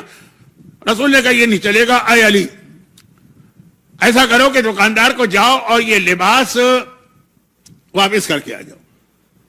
تو میرا مولا گیا, لباس واپس کیا. یہ اتنا ٹکڑے کی بظاہر ضرورت نہیں ہے, لیکن اس کے بغیر لفظ برکت سمجھ میں نہیں آئے گا. تو واقعہ پر آئے اور آ کے رسول اللہ کے حوالے 12 درہم کر دی کہ یا رسول اللہ, میرے اعتبار سے تو مارکیٹ میں کوئی ایسا ڈریس نہیں جو میں آپ کے لیے خریدوں. رسول نے کہا چلو میں تمہارے ساتھ چلتا ہوں. پرانا زمانہ ہے, کتنا بڑا شہر مدینہ. آج جو مسجد النبوی ہے نا, پرانے زمانے میں پورا سٹیز کے اندر تھا. تو پیغمبر گئے, جا رہے ہیں, راستے میں دیکھا ایک کنیز بیٹھی رو رہی ہے. پیغمبر رک گئے, روتا دیکھا اس کو, رک گئے, کہا کہ کیا بات ہے, رو کیوں رہی ہو؟ کہا میرے آقا نے مجھے 4 درہم دے کے کچھ سودا لینے کے لیے کچھ چیزیں خریدنے بھیجا تھا, وہ میرے ہاتھ سے درہم گر گئے اور اب میں بہت پریشان ہوں کہ وہ درہم گر گئے, میرا آقا تو مجھے پنش کرے گا. پہلے زمانے میں غلاموں اور کنیزوں کو تو کیسا پنش کیا جاتا تھا, ناک کاٹ دی, کان کاٹ دیا, فزیکل ٹارچر کیا, جو اتنے ظالم نہیں بھی تھے تب بھی, کھانا بند کر دیا, اس کا رات کا آرام بند کر دیا, پنش. رو رہی ہے. پیغمبر نے کہا اچھا 4 درہم کی بات ہے, اے علی جو 12 درہم تم لے کر آئے دکاندار سے, 4 اس کو دے دو, اس کو دے دی. کہا جاؤ, اور آگے بڑھے. دکان پہ پہنچے, اس دکان کے اندر جو ٹیمو کی پروڈکشن تھی نا, اس سیکشن میں گئے, 4 درہم کا لباس اپنے لیے پسند کیا. کہا علی یہ لباس کافی ہے میرے لیے, بہت شاندار لباس, پہننے کی کیا ضرورت ہے, جو لباس کا مقصد ہے وہ پورا ہو رہا ہے, چلو یہ خرید لو. 4 درہم میں وہ لباس خریدا اور واپس آ رہے. دکان سے نکل کے چند قدم گئے, رسول کا مشہور واقعہ, شاید اتنا مشہور نہ ہو لیکن بہرحال ہے ایک واقعہ. گئے تو دیکھا کہ ایک آدمی جو ہے بے لباس, خالی اس نے انڈر ویئر ٹائپ کی چیز پہنی ہے, پورے جسم پہ کوئی لباس نہیں. پیغمبر نے اپنا یہ لباس جو ابھی خرید کے آئے, پہنا بھی نہیں, اس کو دے دی. اے علی واپس چلو. گئے, اسی دکان سے 4 درہم کا ایک اور لباس خریدا اور لے کے آ رہے. اب آ رہے ہیں تو راستے میں پھر وہیں بھی ایک کنیز بیٹھی رو رہی ہے. پیغمبر رک گئے, پوچھا اب کیا بات ہے؟ کہا یا رسول اللہ, وہ آپ نے پیسے دیے تو میں نے اس سے سامان تو خرید لیا جو آقا نے منگوائے, لیکن لیٹ بہت ہو گیا, دیر ہو گئی, کب کی میں نکلی ہوئی تھی اور پھر کھو گئے تو میں یہاں بیٹھی روئی اور پھر گئی. اب جو دیر ہو گئی, انشاءاللہ میرا ارادہ ہے کہ کل کی مجلس میں یہ جملہ کہ دیر ہو جائے تو غلاموں اور کنیزوں کو کیسا پنش کیا جاتا, یہ ایک واقعہ سناؤں گا جو مشہور تو ہے, لیکن 14 اور 15 اگست انڈیا پاکستان کا انڈیپینڈنس ڈے کا پیغام اس سے چھپا ہوا ہے. کل کی بات, آج کا تو جملہ سنی, جملہ اپنی جگہ صحیح کہ اگر میں نے آقا کا کام کر بھی دیا تو اسی بات پہ پنش ہوگا, اتنی دیر کہاں کر دی. آپ کے ساتھ بھی ایسا ہوتا ہوگا, مجھے نہیں پتا کہ نہیں ہوتا کہ, لیکن انڈیا پاکستان میں تو بہت ہوتا ہے کہ آپ کی دکان پہ کوئی ہے, آپ کا امپلائی, آپ نے نوکر رکھا ہے, کسی کام سے بھیجا, آدھے گھنٹے کا کام ہے, 2 گھنٹے کے بعد آیا, ناراض ہو جاتے ہیں. تمہارا کام کچھ اور ہے, اتنا ٹائم لگا دیا. وہی ہے کنیز کہہ رہی, لیکن پہلے زمانے میں چونکہ کوئی رائٹ ہی نہیں تھا کنیز اور غلاموں کو, مجھے مارے گا, مجھے بہت ڈر لگ رہا ہے اپنے آقا سے, نہیں پنش کرے گا, لفظ مار نہیں, پنش کرے گا. پیغمبر نے کہا اچھا چلو میں تمہاری سفارش کر دیتا ہوں, یہ کہے کہ پیغمبر چلے اس کے ساتھ. اب اس کے بعد آیا وہ جملہ جس کی وجہ سے میں نے واقعہ آپ کو سنایا. پیغمبر اس کے گھر پہ پہنچے, مالک کے دروازے پہ کھڑے ہو کے, ہم جاتے ہیں کہیں پر تو مثلا بیل پریس کرتے ہیں, پرانے زمانے میں بیل تو تھی نہیں, پیغمبر سلام کرتے ہیں, السلام علیکم, گھر والوں تم کو سلام ہو, کوئی جواب نہیں آیا. پیغمبر نے پھر ریپیٹ کیا سلام, کوئی جواب نہیں. پیغمبر نے 3rd ٹائم کہا السلام علیکم. یہ پیغمبر کا طریقہ, گھر پہ جاتے ہیں, جس سے ملنا ہے سلام کرتے ہیں, 3 مرتبہ سلام کے بعد جواب نہ ملے, دیٹ مینز گھر والا گھر میں نہیں. آپ بھی کہیں گے, آپ نے بیل پریس کی, کوئی جواب نہیں, 2nd ٹائم کوئی جواب نہیں, 3rd ٹائم واپس چلے گئے. تو اب یہ ہے کہ طریقہ لاجیکل بات ہے, ہر زمانے کے اپنے طریقے الگ ہوں گے, لیکن بات تو ایک ہی ہوگی. پیغمبر نے 3را سلام کیا, جواب نہیں ملا, پیغمبر واپس چلے. جیسے ہی واپس ہوئے, تھوڑا آگے پڑے ہوں گے, پیچھے سے دروازہ کھلنے کی آواز آئی اور گھر والا دوڑا دوڑا آ رہا ہے, وعلیکم السلام, وعلیکم السلام یا رسول اللہ, وعلیکم السلام. پیغمبر رک گئے, اس کو دیکھا, کہا تو گھر میں تھا, ہو سکتا ہے کسی ضروری کام میں لگاؤ, تو نے میرا سلام نہیں سنا؟ کہا 3 بار تو سنا تھا. تو 3 ہی بار تو میں نے سلام کیا تھا, تو جواب کیوں نہیں دیا؟ کہا یا رسول اللہ, جب آپ کی زبان سے میں سلام سن رہا تھا. کیا ترجمہ ہے سلام کا؟ پیس بی اپون یو, اللہ کی رحمت ہو تیرے اوپر, اللہ کی سلامتی ہے. جو ہم سلام کرتے ہیں نا, ایک دوسرے کو دعا دیتے ہیں. آپ کی زبان سے میرے اور میرے گھر والوں کے جو دعا نکل رہی تھی نا, میرا دل چاہتا تھا کہ آپ بار بار میرے لیے دعا کریں. چنانچہ میں ویٹ کرتا رہا کہ کتنی مرتبہ آپ سلام کر دیں. ہر مرتبہ کا سلام آپ کی دعا ہے میرے حق میں. کون مومن اور مومنہ رسول کی دعا سے محروم ہوگا؟ جب تیسری مرتبہ کے بعد میں نے دیکھا آپ چوتھی بار یہ دعا نہیں کریں گے، جا رہے ہیں. اب میں بھاگا اس لیے کہ آپ میرے گھر پہ آئے ہیں، میری ذمہ داری. پیغمبر نے کہا تیرا عمل بدترین عمل تھا لیکن تیری نیت بہترین نیت تھی. پیغمبر آپ کو سلام کریں، پکاریں اور آپ جواب نہ دیں، اس سے برا عمل کیا ہوگا؟ لیکن انٹینشن اس کی یہ نہیں تھی کہ مجھے رسول کی مخالفت کرنا ہے، نافرمانی کرنا ہے، رسول کا حکم ٹکرانا ہے. انٹینشن تھی پیغمبر کی دعا میرے گھر والوں کے لیے جتنی بار آئے. لیکن یا رسول اللہ آپ کیوں تشریف لائیں؟ کہا کہ یہ کنیز ہے بیچاری، سے دیر ہو گئی ہے، غلطی ہو جاتی ہے، میں آیا ہوں، اس کو معاف کر دے. کہا یا رسول اللہ اس کنیز کی وجہ سے آپ میرے گھر پہ آئے؟ سید کائنات صاحب الاولاد آپ میرے گھر پہ آئے، اس کنیز کو میں نے راہ خدا میں آزاد کر دیا، یہ میرے لیے اتنی بڑی بلیسنگ دے کے آئی. اب پیغمبر واپس پڑے اور کہا یا علی دیکھا برکت، پہلے 12 درہم میں صرف ایک لباس آیا تھا، اب وہی 12 درہم ہے، 2 لباس بھی آ گئے، ایک کنیز بھی راہ خدا میں آزاد ہو گئی اور اتنی ہی رقم کے اندر. یہ ہے برکت. پیسے بے شک کم ہو آدمی کے پاس، لیکن اتنی زیادہ اس پیسے کے ذریعے برکتیں اور نعمتیں ملے، یہ ہوتا. یہ نہیں ہے کہ ملین مل جائے، بلین مل جائے، پھر بھی آدمی کہے کہ میرا خرچہ پورا نہیں ہو رہا. یہ میں بزرگوں سے کہہ رہا ہوں، سلطان پور اور جمال پور کے کیسا ہوتا تھا زمانہ پہلے. $100 کے اندر پورا خاندان پل جاتا تھا. آج آپ کو ملین بھی ملیں گے تو کم لگیں گے. تو خیر یہ تو برکت کی بات آ گئی، لیکن اصل جملہ کیا تھا؟ کبھی نیت بہت اچھی ہوتی، عمل بہت برا ہوتا. یہ ایک یعنی اس کے ذریعے سے مومن کو ایک فری ہینڈ یا پرمٹ نہیں مل رہا کہ اچھی نیت کے برا عمل کرو. یہاں پہ جو ایک آپ کے دل میں خیال آیا ہوگا وہ یہ کہ سلام کا جواب دینا تو واجب ہے، اور واجب بھی نہیں ہے، واجب فوری ہے. کچھ چیزیں واجب ہوتی ہیں لیکن ٹائم ہوتا ہے. فجر کی نماز واجب ہے لیکن آپ کے پاس 90 منٹ یا 70 منٹ ہوتے ہیں. اور کچھ چیزیں واجب فوری ہیں. یہ تو اتنا فوری واجب ہے کہ اگر کوئی نماز میں آپ کو سلام کرے تو اللہ کی نماز روک دو. آپ نماز پڑھنے الحمدللہ رب العالمین الرحمن الرحیم مالک یوم الدین ایاک نعبد و ایاک نستعین کے لیے سلام کا رک جاؤ، وعلیکم السلام کہہ کے نماز کنٹینیو کرو. ہر ایک کو معلوم ہے کہ سلام اگر نماز میں بھی ہو تو فوراً بھائی جواب دے دیں گے، ختم ہونے والی ہے نماز. نہیں، فوری واجب. تو اب یہ کہ اس نے تو جواب ہی نہیں دی. اور ہمارے اور آپ کے سلام کا نہیں، رسول اللہ کے سلام کا. سیرت رسول کا ایک اور فارمولہ جو میں اس ممبر پہ 7 یا 8 دفعہ بتا چکا ہوں، لیکن اب بات بنی ہے، موضوع آپ پہنچا تو ایک جملے میں جتنے بھی واجبات آپ کو اور آپ کے بچوں کو یاد ہیں. اگر وقت ملا تو کل اس کا ایک بہت انٹرسٹنگ واقعہ بھی سناؤں گا. جو آپ کے بچوں کو بھی جو واجبات یاد ہیں، یہ سارے واجبات پہلے دن نہیں آئے تھے، آہستہ آہستہ آئے. بہت سارے ایسے واجبات تھے کہ جو اس وقت تک واجب نہیں ہوئے تھے، بعد میں واجب ہوئے. نمازیں کب واجب ہوئی؟ جب رسول معراج پر گئے ہیں. معراج پر کب گئے؟ اعلان رسالت کے 10 سال بعد. روزے کب واجب ہوئے؟ مدینے آ کر، یعنی 16 سال بعد. سود کب حرام ہوا ہے؟ آخری حج میں، یعنی پیغمبر کی زندگی کے آخری سال میں، جب 62 سال کے تھے، 62. تو اس سے پہلے اگر یہ عمل ہو رہا تھا تو گناہ نہیں تھا. سلام کب واجب ہوا؟ ان واقعات نے بتایا کہ اس وقت تک واجب نہیں تھا. خیر یہ تو میں نے ضمنی بات کہہ دی کیونکہ لوگوں کے ذہن میں پھر شیطان خیال پیدا کر دیتا کہ جی یہ واقعہ پڑا، واقعہ غلط ہوگا تو اصل پیغام رہ جاتا ہے. پیغام کہاں سے چلا تھا؟ حج سے. کہ لوگ حج پہ جاتے ہیں لیکن نہیں جاتے ہیں، ڈیلے کرتے ہیں. اس لیے نہیں کہ پیسے سے محبت ہے یا حج کی تکلیف برداشت نہیں کر سکتے یا حج کو اہمیت نہیں، اس لیے نہیں جا رہے ہیں کہ جی ہم ابھی حرام کر رہے ہیں، فی الحال ہم حرام چھوڑ نہیں سکتے، تو اتنا ڈیلے کرو تاکہ جب یہ سارا سلسلہ ختم ہو حج کرو. کیونکہ ریزن کیا ہے؟ حج کے بعد گناہ نہیں ہونے چاہیے. نیت ان کی یہ. اب عمل جیسا بھی ہو، نیت یہ ہوتی ہے کہ یعنی یہ کنسپٹ ہے یہی. اور اس کے لیے میں اکثر اگزامپل دیتا ہوں، یہی زیارت کا بھی قرآن نے پیغام دیا.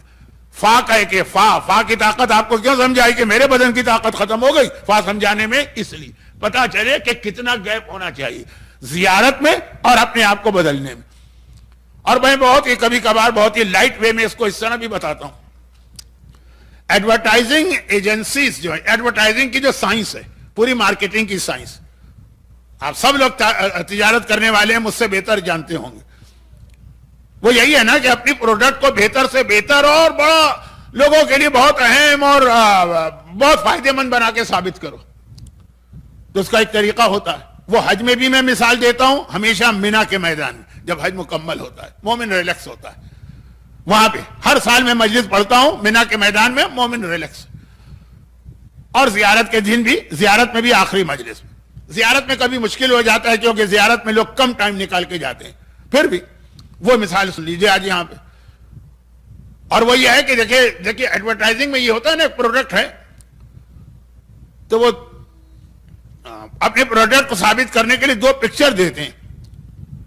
انٹرنیٹ پہ بھی آج کل اس طرح کا طریقہ، اور پہلے جو نیوز پیپر تھے، جو جنریشن میرے سامنے بیٹھی ہے، آپ لوگ تو نیوز پیپر پڑھا کرتے ہوں گے، آپ کی ایج کے لوگ کراچی میں کہتے رہے مولانا آج ہم چھاپے میں یہ پڑھ کے آئے، وہ لفظ چھاپا استعمال کرتے تھے۔ پہلے تو میری سمجھ میں نہیں آتا تھا چھاپا کیا، چاپ، کیونکہ اردو کے اندر لفظ چھاپا جو ہے پولیس کو ریڈ کرتی ہے۔ خیر، تو خلاصہ یہ کہ پتہ چلا کہ نہیں گجراتی لوگ اس طرح بولتے ہیں کہ اس سے مراد ہوتی ہے پرنٹ میڈیا، ہے نا، اخبار، اس میں بہت ہوتا تھا۔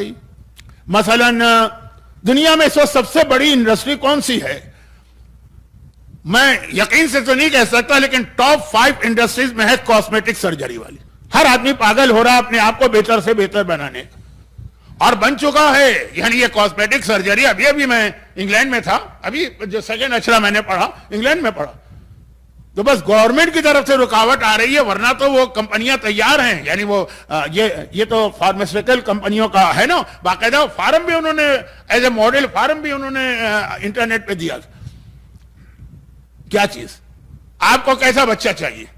باقاعدہ وہ کہتے ہیں بلیک، وائٹ، فلاں کلر، چائنیز ٹائپ کا، ہائٹ کتنی چاہیے، ویٹ کتنا چاہیے، کلر، اسکن کا کلر کیا چاہیے، ناک کیسی چاہیے، آنکھیں کیسی چاہیے، ہونٹ کیسے چاہیے، اور خواتین کی حد تک تو اس کے بعد وہ چیزیں آتی ہیں جو ممبر پہ پڑھنا بھی حرام ہوگا میرے خیال میں۔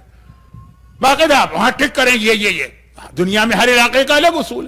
افریقہ کی مردوں کو عورتوں کے موٹے موٹے ہونٹ چاہیے، انڈیا پاکستان کے مردوں کو ذرا پتلے ہونٹ والی عورت چاہیے، ہے نا۔ اب آپ جا کے گھر میں اپنی بیوی کو آئینے کے سامنے کھڑا کر کے چیک نہ کیجیے گا، یہ تو میں مثال دے رہا ہوں۔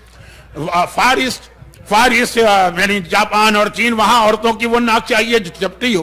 ایران میں جا کے دیکھیے ہر لڑکی کو وہ ناک چاہیے مثلا چپٹی نہ ہو۔ تو اب یہ سرجری ہوتی ہے نا اس کی، وہ کہتے ہیں یہ سب کیوں کر رہے ہو؟ پیدا ہونے سے پہلے ہی فارم بھر کے دے دو کہ ایسا بچہ چاہیے، اب ایسا ہی بچہ ہم پیدا کریں گے، بنائیں گے بچہ۔ اور یہ سیریس بات میں کر رہا ہوں، کوئی جوک بھی نہیں کر رہا ہوں، اور یہ سارے اس کے ان کے تجربے جو ہیں وہ سکسیسفل ہو چکے ہیں۔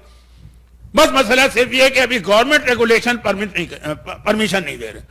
جیسے آپ کو پتا ہوگا کہ انڈیا میں ابورشن پابندی ہے، اس لیے کہ جہاں کسی کو پتا چلا، یا یہ الٹرا ساؤنڈ کی بات کر رہا ہوں کہ لڑکی ہے، انہوں نے کہا ابورٹ کر دو، لڑکا چاہیے۔ لڑکے کے چکر میں کتنی لڑکیاں جو ہے نا، یعنی ماں کے پیٹ میں ابھی جو مدرس ووم ابورشن ہو جاتا ہے۔ تو کچھ قوانین ہیں کچھ علاقوں کے، ہمارے پاکستان میں تو ابھی اتنی بری حالت نہیں ہے، لیکن ہندوؤں میں بہت زیادہ ہے کہ بیٹا چاہیے بیٹی نہیں۔ تو اب وہ کہ انگلینڈ کی گورنمنٹ نے روکا ہوا ہے، لیکن کب تک؟ یہ جو کمپنیاں ہوتی ہیں نا، آپ کو پتا ہے نا، یہ اتنی طاقتور ہوتی ہیں کہ گورنمنٹ کو اٹھا کے پھینک دیتی ہیں اگر جب ان کا موڈ ہو تو۔ یہ اے آئی کوئی کم چیز خطرناک چیز ہے، لیکن اب سارے حکومتیں پریشان بھی ہیں اس سے اور مجبور بھی ہیں۔ تو خیر، کہنے کا مقصد یہ تھا کہ یہ ایڈورٹائزنگ ہوتی۔ اب یہ کاسمیٹک انڈسٹری سب سے بڑی انڈسٹری ہے، یا ون آف دا 5 بیسٹ اور پروفٹ والی انڈسٹری۔ اس کے اندر یہ آتا ہے کہ مثلا آج کل لوگوں کو بہت شوق ہے وزن کم کرنے کا، اتنا شوق ہے کہ لوگ مجھ سے بھی پوچھتے ہیں مولانا آپ کا ویٹ پچھلے سال کے مقابلے میں کم لگ رہا ہے۔ میں نے کہا اب یہ ساری باتیں ممبر پہ نہیں بتاؤں گا، لیکن خلاصہ یہ تو اب اخبار میں اس کا اشتہار آتا تھا۔ اب آج کل نیوز پیپر تو سبھی ختم ہو گئے آلموسٹ، 2 سال پرانے بھی آن لائن چلے گئے، لیکن بہرحال بات تو آپ میری سمجھ رہے ہیں۔ 2 تصویریں ہوتی تھی، ایک ہوتی تھی ہمارا سلمنگ سینٹر جوائن کرنے سے پہلے، اور ایک ہوتا ہے اس کے بعد۔ اب وہ جو اس سے جوائن کرنے سے پہلے وہ جو جاپان کے وہ سومو پہلوان ہوتے ہیں نا، اس سے بھی ڈبل وہ لڑکی ہوتی، عورت، لڑکی کیوں کہوں، اور اس کے بعد ماچس کی تیلی کی طرح سے وہ ہوتی ہے۔ یہ ہمارے کلینک کو جوائن کرنے سے پہلے، کلینک کو جوائن کرنے کے بعد۔ پاکستان کے اندر ایک لڑکیوں میں ایک جنون تھا، کیا کہیں گے اس کو، کریزینس، مینیا، کیا کہیں گے، پاگل پنا تھا، اور ابھی بھی ہے، ہر لڑکی کو گورا ہونا، اور یہاں یہ تو ہر ایک کو کالا ہونا۔ خیر، تو خلاصہ یہ ہے کہ وہ ہر ایک کو گورا ہونا، وہ کریم کتنی پاپولر ہوتی ہے۔ اب شاید انڈیا نے کچھ پابندی لگائی ہے ایڈورٹائزنگ میں ایسے جملوں کی جس سے یہ ڈسکریمنیشن آ جائے کالے اور گورے کا شاید، لیکن بہرحال پاکستان میں بہت شوق تھا، ہر ایک چاہتی تھی، ہر لڑکی چاہتی تھی میں گوری ہو جاؤں۔ تو پاکستان میں ایک بہت مشہور کریم آتی تھی میں نام بھی نہیں لوں گا کہ کہیں کوئی ٹرائی نہ کر لے کہ بھائی مولانا نے کہا ہے تو شاید یہ اثر کرے. اثر وثر کچھ نہیں کرتی وہ، نہ آپ کو وزن کم کرتی ہے نہ رنگ گورا کرتی ہے، صرف آپ کا جو والیٹ ہے نا اس کا وزن کم کرتی. تو خلاصہ یہ ہے کہ وہ اس میں ایڈورٹائز ہوتا ہے. کیا ایڈورٹائز ہوتا ہے کہ امیگریشن آفیسر نے اس لڑکی کو روک لیا، تمہیں لیگل جانے نہیں دیں گے. کیوں؟ کیونکہ جب وہ آئی تھی تو پاسپورٹ پہ تصویر سے بالکل کالی تھی، اب جا رہی ہے تو اتنی گوری ہو کے جا رہی، یہ تو تمہاری تصویر ہی نہیں ہے، غلط پاسپورٹ ہے یہ. اب یہ ایڈورٹائزنگ کی بات کر رہا ہوں. سب سے زیادہ پاپولر کیا چیز ہے آج کل؟ وزن بھی نہیں، بال. یہ ہیئر ٹرانسپلانٹ جو ہے نا جنون ہے لوگوں کو. بھائی بال گر گئے سر گر جائیں کیا رہ گئے، لیکن نہیں، برے لگتے ہیں. کیا ہوتے ہیں تو اب تصویر دو نہیں آتی. ہمارا آئل استعمال کرنے سے پہلے یا ہماری کریم استعمال کرنے سے پہلے یا ہمارے یہاں وہ سرجری کرانے سے پہلے کی تصویر بالکل اتنا صاف کہ آپ اس کے سر پہ فٹ بال کھیل لیں. اور اس کے بعد جو دوسری تصویر آتی، اتنے بال کہ افریقہ کے جنگل کے جہاں سورج کی روشنی نہ پہنچے ہے نا. اب یہ دو تصویریں جو ہوتی، بلکہ ایک تو میں نے ایسا اشتہار بھی دیکھا، وہ شاید جوک ہوگا، دیکھا میں نے، بچپنا تھا میرا، میں 5th یا 6th کلاس میں تھا، کہ یہ ہمارا آئل استعمال کریں، بال اگتے ہیں، آ جاتے ہیں اور بہت تیزی سے آتے ہیں، اور خبردار یہ ہاتھ میں لے کے استعمال نہ کیجیے گا، گلوز پہنیے گا، کیونکہ اگر آپ نے ہاتھ میں تیل ڈالا تو پوری ہتھیلی میں بال نکل آئیں گے فوراً 1 سیکنڈ کے اندر. اب یہ تو مجھے جوک ہی لگا، لیکن شاید اپنی پروڈکٹ کی کہ اس کا اثر، اس کا ایفیشنسی دکھانے کے لیے اشتہار. یہ سب نان سینس ہے، سب غلط ہے. صحیح کیا ہے؟ حج اور زیارت کے بعد یہی ہونا چاہیے کہ حج اور زیارت پر جانے سے پہلے مومن کچھ اور ہو اور واپس آنے کے بعد مومن کچھ اور ہو. اگر یہ تبدیلی اس میں آئی ہے تو واقعاً اس کا حج قبول ہے اور واقعاً اس کی زیارت سارا بینیفٹ لے کے آ رہی ہے. اگر یہ واقعاً اتنا بدلاؤ آیا کہ گھر والے حیران کہ تم وہی ہو جو جہاں سے گئے، ذرا سی بات پہ غصہ بھی آ جاتا ہے، کبھی جھوٹ بھی بول دیتے تھے، کبھی گانے بھی سن لیتے تھے، کبھی مس گیدرنگ میں بھی چلے جاتے تھے، کبھی تمہارے بال بھی کھل جاتے تھے. اب کیسے آئے ہو؟ یہ زیارت فلا وربک، کتنے دنوں کے بعد زیارت کے فلا فا کی طاقت ہے کہ ادھر زیارت آپ نے مکمل کی، یعنی تاریخ میں واقعات پہ واقعات ہیں. اسود ابن زرارہ کا واقعہ تو میں اس لیے بتاتا ہوں کہ اس کا بہت گہرا تعلق ہجرت سے. 40 منٹ کا واقعہ ہے، بتا نہیں رہا ہوں، صرف اشارہ کر رہا ہوں کیونکہ لوگوں نے بہت ساری آن لائن مجلسیں سنی. تو کتنے واقعات ہیں کہ رسول خدا کا چہرہ دیکھتے ہی وہ کافر کلمہ پڑھ لیتا تھا کہ یہ چمکتا ہوا چہرہ جو ہے یہ کسی جھوٹے کا نہیں ہو سکتا. امام کے چہرے کی زیارت کرتے ہی وہ امام کا ماننے والا بن جاتا تھا. اور یہی اثر اور یہی تاثیر امام کی زری کی ہونا چاہیے کہ مومن جائے اور پہلی نگاہ زری امام پہ پڑے، اس کا دل دماغ سب بدل کے رہ جائے. اور جب واپس آئے تو اتنا چینج آئے، یہ اسلام تقاضا کر رہا ہے. ہاں پھر اس نے کہا نا کہ کچھ غلطیاں ہو جائیں گی، اب معصوم بن کے تو نہیں آئیں گے، تو یہ انہی کے ذریعے معاف ہوگا، لیکن چینج آنی چاہیے. اور پھر اسی چینج آنی چاہیے کو میں آگے بڑھا رہا ہوں. اب جو میرا جملہ ہے یہ آپ کئی دفعہ مجھ سے سن چکے ہوں گے اور کئی دفعہ اور سنیں گے، کیونکہ جو گھروں کی مجلس میں پڑھتا ہوں، اس دفعہ بھی اگر کہیں مجھے موقع ملا پڑھنے کا، ویسے میں بہت کم پڑھتا ہوں گھروں کی مجلس، تو اگر موقع ملا تو یہ چیزیں ریپیٹ کروں گا. ابھی تو کہہ رہا ہوں کیونکہ میں اکثر کہتا ہوں اللہ کا رسول. اب یہ زیارت تو آقا حسین کی زیارت کی کو موضوع ذہن میں رکھ کے بات کی گئی، لیکن یہ ہر زیارت کے لیے جس میں رسول اللہ سے لے کے سامرہ میں 11ویں امام تک کی روزے کی زیارت شامل. تو بات رسول اللہ سے، اس لیے اب آقا حسین کی زیارت سے وہاں بات اس لیے پہنچا رہا ہوں کہ آقا حسین کی زیارت آپ 40 میں کر کے آئے تو بات شروع وہاں سے ہوئی، اور مہینہ چل رہا ہے رسول خدا کا، جو بات وہاں پہنچا رہا ہوں کہ رسول خدا کی زیارت مومن کو جتنا بدلے کم ہے. اگر چینج نہیں آ رہی تو پیغمبری کی ایک حدیث ہے کہ آخری زمانے میں لوگ زیارت کم کریں گے، ریاکاری اور شو آف زیادہ کریں گے. پوری حدیث بھی نہیں پڑھ رہا ہوں کیونکہ وقت نہیں ہے، 2 دن میں نے ویسے ہی آپ کو بہت زحمت دی اور ابھی بہت ساری چیزیں میرے دماغ میں ہیں. پچھلے سالوں میں تو یہ ہوتا تھا کہ چیزیں دماغ میں ہوتی تھی، کچھ رہ گئی تو میں نے کہا اگلے ٹرپ میں کر لوں گا. اس دفعہ تو فی الحال اچھا نہیں، دوبارہ پھر سینسیٹیو ایشو ہے تو میں واپس آ جاؤں اپنے اصل موضوع پہ. رسول خدا سر سے پیر تک رحمت. قرآن نے کہا نا ان کے پاس جاؤ گے تو اللہ کی رحمت ملے گی. پیغمبر خود سر سے پیر تک رحمت. وَمَا أَرْسَلْنَاكَ إِلَّا رَحْمَةً لِلْعَالَمِينَ. ہم نے تمام کائنات کے لیے تمہیں رحمت بنا کے بھیجا.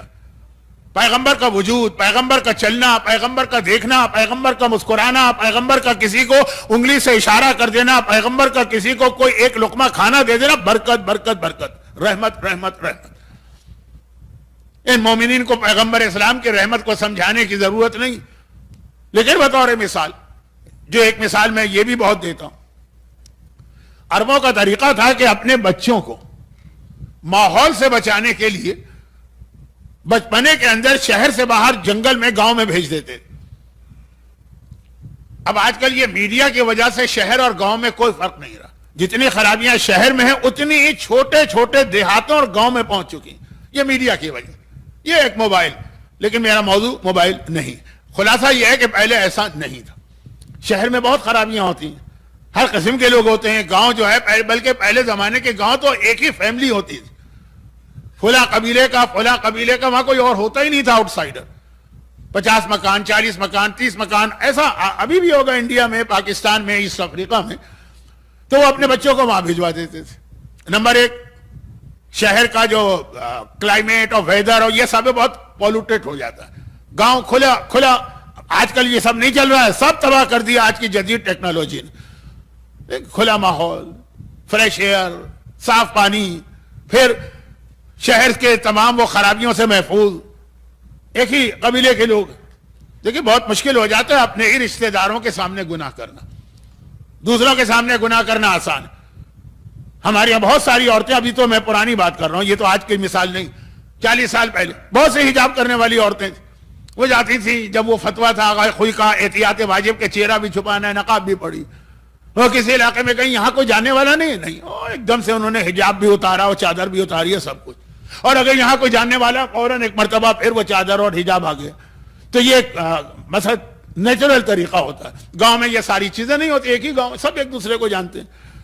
پھر غذا بھی اچھی ہے. پھر سب سے بڑی عربوں کو بڑا یہ غرور تھا کہ ہماری لینگویج جو ہے نا پیور رہے. ابھی تو میں انگریزی کا ایک لفظ بولتا ہوں, امریکہ والے کہتے ہیں یہ ہے, برطانیہ والے کہتے ہیں یہ, آسٹریلیا والے کہتے ہیں یہ, انڈیا پاکستان والے کہتے ہیں کچھ اور ہی.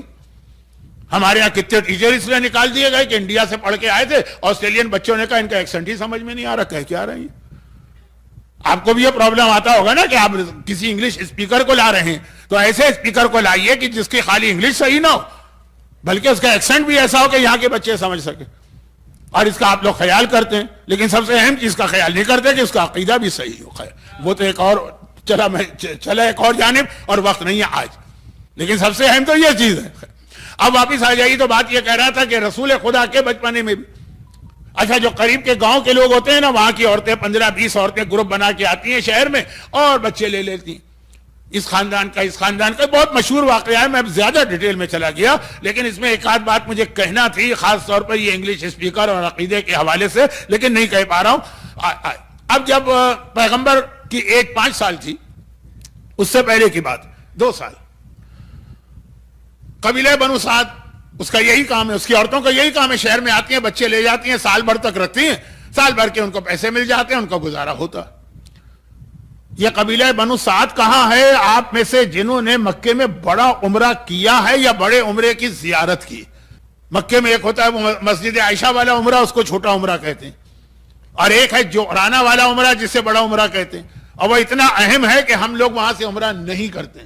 لیکن میں اپنے ہر قافلے کو زیارت کے لیے لے جاتا ہوں, لوگ وہاں جا کے جب تفصیل سنتے ہیں کہتے ہیں مولانا یہ بھی کوئی ہسٹری ہے, آج مزہ آیا. خیر تو وہ بات چھوڑ دیجئے. اس کے سامنے ان کا قبیلہ تھا حلیمہ سعدیہ, یہاں ہی 15-20 عورتیں حلیمہ سعدیہ کے ساتھ, سب سے غریب ان میں حلیمہ سعدیہ. اب جب یہ آ رہی ہیں وہاں سے جعرانہ سے کے سامنے والے علاقے سے, وہاں سے آ رہی ہیں مکہ, پھر ہر عورت کسی نہ کسی خاندان میں جا کے ان کا بچہ لے گی اور واپس جائیں گی.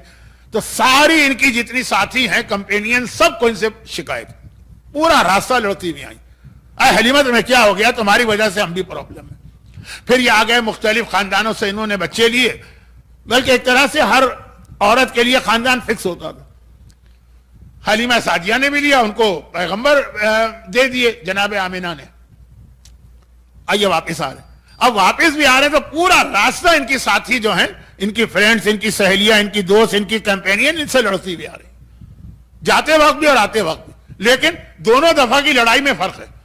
جب یہ جا رہے تھے اپنے قبیلے سے مکہ, تو چونکہ بیچاری غریب تھی حلیمہ سعدیہ, ان کی اونٹنی بھی بڑی کمزور تھی, اس کو کھانے کو پورا نہیں ملتا, چلا نہیں جاتا تھا اس بیچاری اونٹنی سے.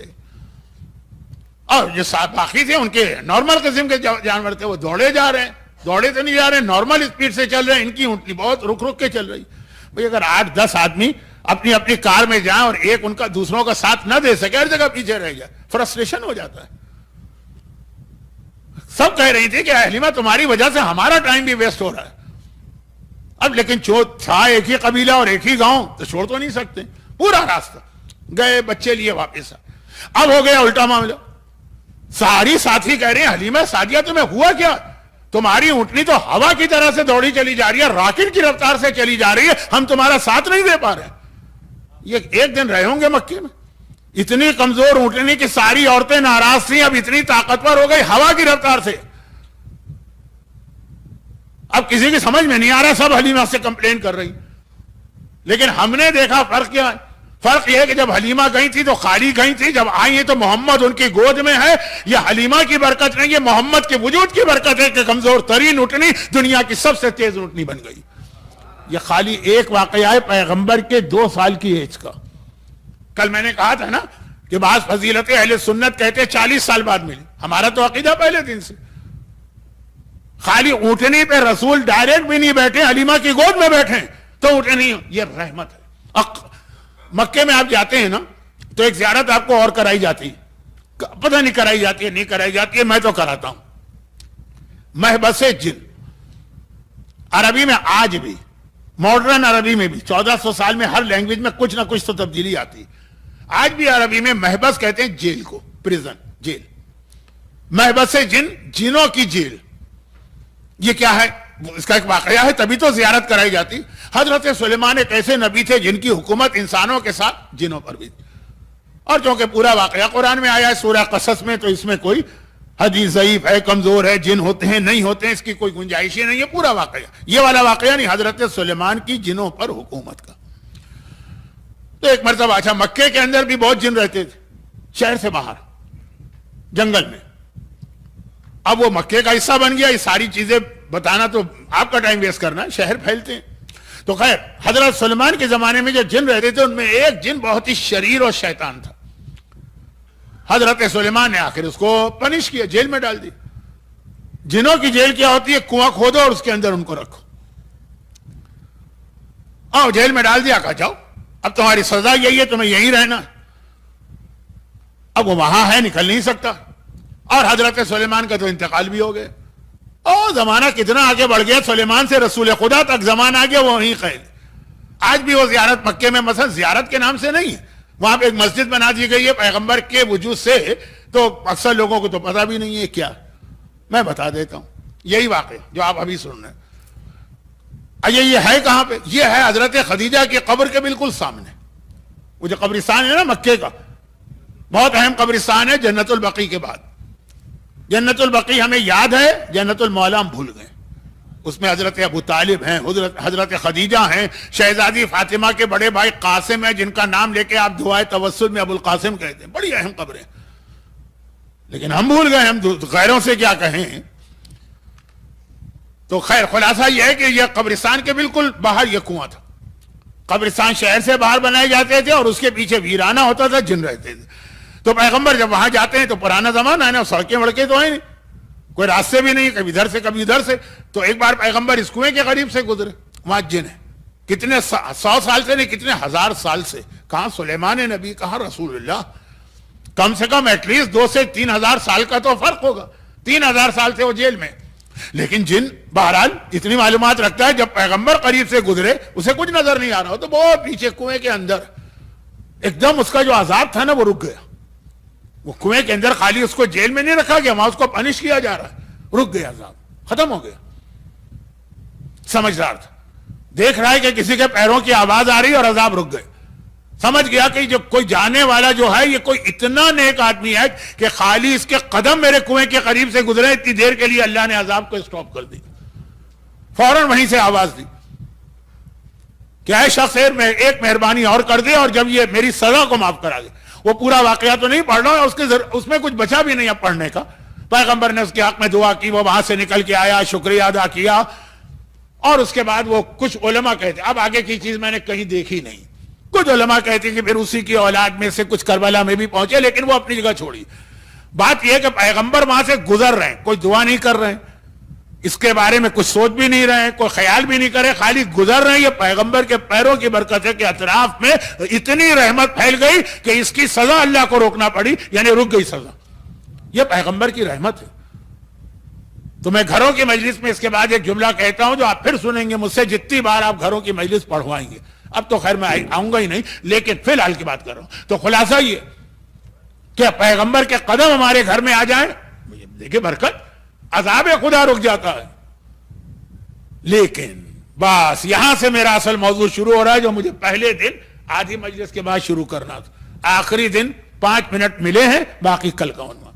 لیکن اتنا رحمت والا انسان، حلیمہ سعدیہ کی اونٹنی سے لے کر، درختوں سے لے کر، سورج اور چاند سے لے کر، جانوروں سے لے کر، اس جن کی عذاب کے رکنے سے لے کر جہاں تک دیکھتے جائیے۔ لیکن کتنے واقعات ہمارے پاس ہیں کہ کسی پہ عذاب قبر آ رہا ہے اور پیغمبر نہیں روک رہے ہیں، پیغمبر ہیں وہاں پہ۔ کسی پہ ملک الموت روح قبض کر رہا ہے، عذاب دے رہا ہے، پیغمبر ہیں وہاں پہ اور عذاب نہیں روک رہا۔ لوگ آ کے رحمت کی دعا مانگ رہے ہیں اور پیغمبر ان کو وہاں سے نکال رہے ہیں کہ چلے جاؤ، میرے قریب نہ رہنا۔ عورت کا واقعہ، قبر کی میت کا واقعہ، ماں کی نافرمانی کرنے والے نوجوان کا واقعہ۔ کبھی کبھار آپ لوگ کہتے ہیں نا مولانا بہت آپ کو سن لیا، وہی چیزیں آپ ریپیٹ کر رہے ہیں، تو اس لیے ریپیٹ نہیں کر رہا ہوں۔ یہ سارے واقعات میں 50 دفعہ پڑھ چکا ہوں، سوائے وہ نوجوان لڑکی جو مر گئی تھی اور وہ کفن چوری کرنے کے لیے گیا اور اس کو وہ دیکھ کے لالچ آ گئے، اس نے اس سے گناہ کر دیا۔ یہ بھی میں نے پڑھا ہے لیکن کم پڑھا ہے، اچھا نہیں لگتا میں۔ اور سورہ نساء کی آیت نازل ہوئی، وہ آیت تھا نا رسول اللہ کے پاس کہ اتنا بڑا گناہ ہو گیا مجھ سے کہ پتہ نہیں شیطان نے کیا کر دیا، میت۔ اب پیغمبر نے کہا دور ہو جا یہاں سے، اتنا بڑا تو نے گناہ کیا ہے کہ اگر ابھی عذاب آ گیا تو جتنے لوگ بیٹھے ہیں اس کے لپیٹ میں آ جائیں گے۔ یہ رحمت للعالمین کے واقعات کے بعد یہ بتا رہا ہوں، باقی باتیں کل ہوں گی۔ یا وہ واقعہ جو عورت کی بات میں نے کہی کہ جب پیغمبر نے بار بار کہا جادو حرام ہے، جادو حرام ہے، جادو حرام ہے، جادو گناہ ہے، جادو گناہ کبیرہ۔ بہت زیادہ ہی جادو کا رواج ہے انڈیا میں، مشہور ہے ہندو عورتوں کے بارے میں، اور ہمارے یہاں پاکستان میں کرسچن عورتوں کے بارے میں، کرسچن مردیاں عورتیں، کیونکہ جادو کی بنیاد ہوتی ہے گندگی پر۔ ایک دفعہ میں جب حوضے میں پڑھ رہا تھا تو ہمارے یہاں حوضے میں ہمارے پرنسپل تھے، ان کو بڑا شوق تھا مختلف لوگوں سے ملنے کا۔ ایک جادوگر کو بلا لیا گیا اور اسے کہا گیا، میں تو اسٹوڈنٹ بیٹھا ہوں ان کے سامنے، وہ پڑھ رہا ہوں اور وہ آ گیا۔ کچھ باتیں ہوئی، مثلا ہمارے جو بہت مشہور ایک استاد ہیں، ان کا نام بھی نہیں لوں گا تو آپ فوراً پہچان جائیں گے، پاکستان کے ٹاپ کے علماء میں سے ایک تھے، ذاکرین خطبہ۔ کہا بھائی جادو ہے تو ہمیں بھی سیکھنا ہے، کیسے سیکھا جاتا ہے؟ کہا دیکھیے ایک تو ہوتے ہیں فراڈی جادوگر، ہوتا کچھ نہیں ان کے پاس، خالی باتیں بنانا آتی ہیں، لوگوں کو بیوقوف بناتے ہیں، اور ایک ہے ریئل جادو جس کا ہے اثر۔ کہا مجھے تو ریئل سیکھنا کا کیا مطلب کہ کیسے اس کا طریقہ؟ اس نے کہا اس کا اسٹارٹ یہاں سے ہوتا ہے، اسٹارٹ جو ABCD ہے جادو، کہ ہم لوگ جا کے پہلے کسی انتہائی شریف عورت پر حملہ کر کے اس کی عزت لوٹتے ہیں، پھر جب ہم پر غسل ہو گیا تو ہم قرآن زمین پہ رکھتے ہیں، اس کے اوپر کھڑے ہوتے ہیں اور غسل کا پانی اپنے اوپر ڈالتے ہیں۔ یہ اسٹارٹ ہے، یہ ABCD ہے۔ جیسے ہمارے یہاں قرآن پڑھایا جاتا ہے تو نورانی قاعدہ یسن القرآن الف با تا، یہ یہاں، اور اس کے بعد تو جو کچھ گندگی اور گناہ ہیں وہ، لیکن قرآن پہ کھڑے ہو کے ہم کو نہانا ضروری ہے۔ یہ ریل جادوگر ہے، فراڈی ہے نہیں، چیٹر نہیں۔ تو اب پیغمبر بہت اس کی مذمت کرتے رہے، کنڈیم کرتے رہے، بلکہ مولا کا مشہور خطبہ نہج البلاغہ میں، المنجم کالکاہن والکاہن کالساحر والساحر کالکافر والکافر فی النار۔ وہ جو آیا نہیں تھا ایک آدمی جو ستاروں کو دیکھ کے بتاتا تھا یا امیر المومنین اس وقت ستارہ اچھا نہیں، آپ جنگ کے لیے جا رہے کل جائیے گا، اور مولا نے کہا پہلے میرا ارادہ نہیں تھا لیکن اب تو میں ابھی جاؤں گا۔ جس کے گھر میں ستارہ اترے آ کے اس سے کہہ رہا ہے کہ وہ ستارہ اچھا نہیں۔ المنجم کالکاہن، یاد رکھو ستاروں کا علم جو ہوراسکوپ وغیرہ یہ اس کی طرح ہے جو کاہن ہوتا ہے، کاہن جن کے پاس جن آ کے خبریں دیتے ہیں۔ والکاہنوں کا ساحر، اور کاہن جادوگر کی طرح، وہ ساحر و کل کافر، اور جادوگر کافر کی طرح، وہ کافر فی النار، اور کافر تو ہمیشہ ہمیشہ جہنم میں۔ یہ نہیں جو آج کل ہے ان کو کافر نہیں کہا گیا, ان کو مستضعف کہا گیا, ذہن میں رکھیے گا. جو اوریجنل کافر تھے, ابو جہل تھا, ابو لہب تھا, اتبا تھے, کا جادوگر اس کی طرح سے. تو پیغمبر کے پاس ایک عورت آئی نا, پھر یہ شہید دست غیب شیرازی کی کتاب ہے میجر سن یا گریٹ سن, گناہ کبیرہ, اس کی سیکنڈ والیوم کے اندر بالکل شاید شروع میں ہی ہے. آسان ہے, آپ دیکھ لیجیے گا, اس میں گناہ کبیرہ کی لسٹ ہوگی, فلاں گناہ, قتل, شراب, زنا, جادو, شاید 16 یا 17, اس کو کھولیے گا, شروع کیا حدیث. کہا یا رسول اللہ میں بھی جادو کراتی, لیکن صرف اس لیے کراتی ہوں کہ میرا ہسبینڈ میرا حق ادا نہیں کرتا, توجہ نہیں دیتا, تو میرا مقصد صرف یہ ہوتا ہے, کوئی حرام نہیں, کوئی گناہ نہیں, کسی کو نقصان پہنچانا نہیں. قرآن کریم نے سورہ بقرہ میں جو جادوگر کا ذکر کیا, ہاروت و ماروت, ان کا تو کام تھا شوہر بیوی میں جھگڑے کر کے طلاق دلوائیں. ایسا کچھ نہیں, میرا شوہر مجھے بھی ٹائم دے, اس کے لیے میں جادوگر کے پاس جاتی. ہوتا ہے نا کہ محبت پیدا ہو جائے, پیار پیدا ہو جائے, اس کے لیے اپنے شوہر سے, محلے کی لڑکیوں سے نہیں, بالکل جائز اور حلال قسم کی بات. تو جادوگر آتی. پیغمبر کا وہاں بھی یہی جملہ کہ فوراً یہاں سے نکل جائے, یہاں نہ بیٹھ ہم لوگوں کے قریب, تو اتنا بڑا گناہ کر رہی ہے کہ ابھی اگر عذاب خدا آ جائے تو کوئی تعجب نہیں, اور سب اس کی لپیٹ میں آ جائیں. اپنے آپ کو ایگزام کر کے جتنے لوگ, یہ کون یہ جملے کہہ رہے ہیں, ایک واقعہ نہیں ہے, پوری ایک کتاب میں لکھ دوں اس کے اوپر. یہ رحمت للعالمین کہہ رہا ہے جس کے پیروں کے قدموں سے عذاب خدا دور ہو جاتا ہے. جو کسی کی گود میں بیٹھے تو اس کی گود میں بیٹھنے سے جانور کمزور, اور باقی پیغمبر کے جو دوسرے معجزات جو میں گھروں کی مجلس میں پڑھتا رہتا ہوں. اگر رحمت للعالمین ہی کے یہ واقعات بھی, اور پھر عذاب قبر کا واقعہ جو میرا موضوع اس سال تھا, عذاب قبر. شاید کسی کو اندازہ ہو گیا ہوگا, اس نے ہر نماز کے بعد دعا مانگی ہوگی کہ یہ موضوع نہ آئے تو پتہ نہیں کہاں سے میں کہاں چلا گیا. لیکن کل تھوڑی سی بات ہوگی, زیادہ نہیں, کل بہت ساری باتیں میرے دماغ میں.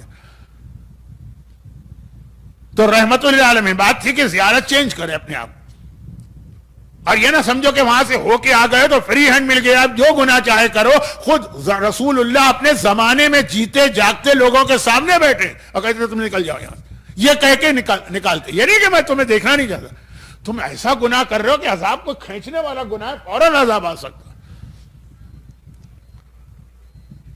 اور یہیں پہ رحمت کا ایک آخری پہلو بتا دوں, بس 1 منٹ میں, مصائب کے سے پہلے یہ آخری میں.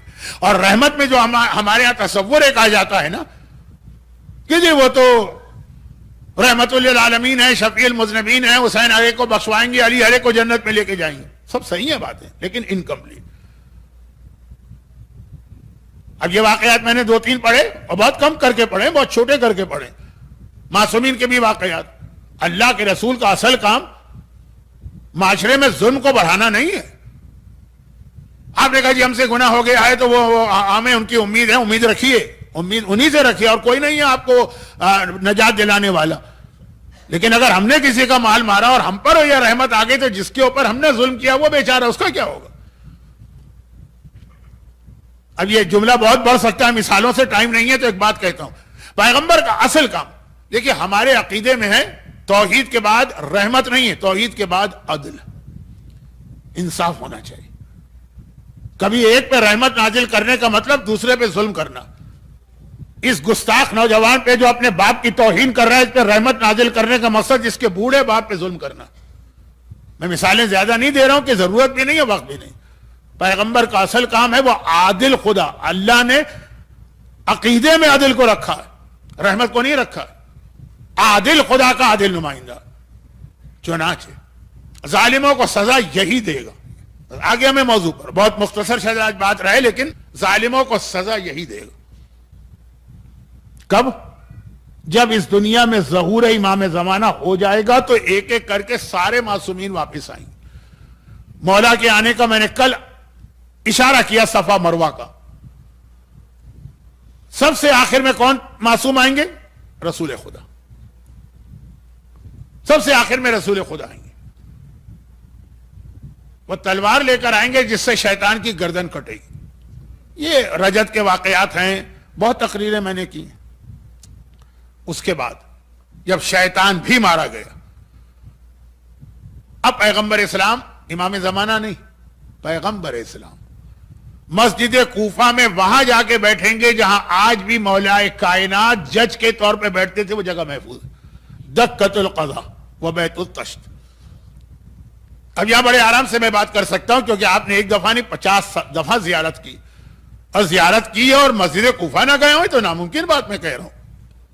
تو ہے نا دکت القضا, جہاں مولا بیٹھ کر قضا مانے جج کی کرسی, وہاں بیٹھا کرتے تھے, وہاں رسول خدا کے بیٹھے اور اب فیصلہ کریں گے اپنی امت کے ان گناہگاروں اور مجرموں کا جن کو رحمت للعالمین خود سزا دیں گے یا دلوائیں گے. ایک سسٹم ہوگا.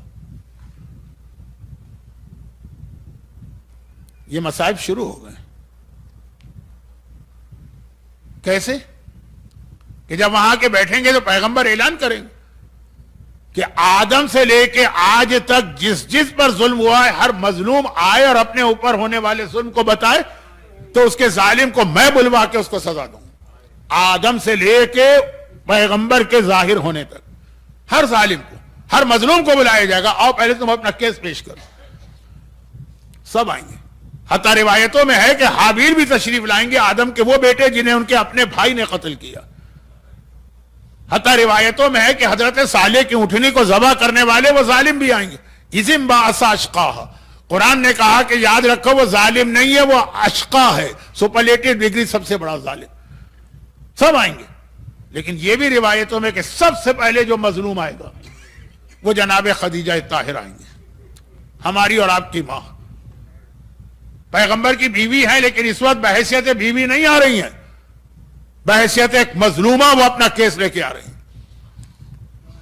اور ایسے موقعوں پر جب کوئی ایسا ظلم والا کیس کوئی مظلوم لے کر آئے نا تو بڑا کمزور اور تھکا ہوا ہوتا ہے. سہارا دینے کے لیے بیٹیاں ماں کے ساتھ آتی ہیں. جب شہزادی دربار خلافت میں گئی تھی تو زینب ساتھ میں تھی. خطبہ فاطمہ ہم کو زینب کے ذریعے بھی ملا, کئی علماء نے نقل کیا. تو اب یہاں پہ خدیجہ طاہرہ اکیلے نہیں آ رہی ہیں, اس لیے کہ واقعاً اتنا غمزدہ ہیں, کلیجہ ان کا ٹکڑے ٹکڑے ہے کہ بیٹی بھی ماں کے ساتھ آ رہی. اور خدیجہ طاہرہ آ کے پہلا سوال کریں گی, یا رسول اللہ کیا میں نے آپ کے ساتھ وفاداری کا حق ادا کیا ہے؟ جو پیغمبر 1 سال خدیجہ کا ماتم کر چکے تھے, 1 سال, پورا سال ماتم کیا ہے, نام ہی پڑ گیا عام الحزن, غم کا سال.